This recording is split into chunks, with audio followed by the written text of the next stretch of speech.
Welcome to the Genius Factory. Enjoy the video. In this video, I will explain how to start your Lexus IS250 with a manual key. First, you will need to access the physical key blade, which is usually tucked away inside your key fob.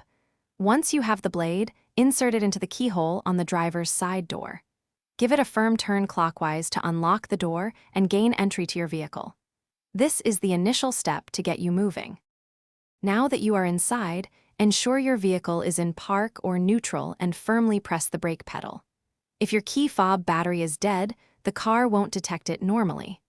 To start the engine, hold the entire key fob directly against the engine start-stop button.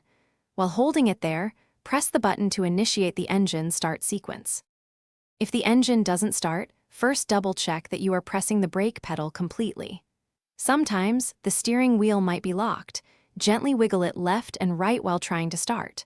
Also, remember that this method addresses a dead key fob battery, not a dead car battery. If the car battery is flat, you will need a jump start. To avoid future manual start situations, it is wise to replace your key fob battery regularly, typically every 1 to 2 years. Your owner's manual will provide specific instructions for opening the fob and the exact battery type needed, usually a small coin cell. Keeping a spare battery in your glove compartment can be a real lifesaver.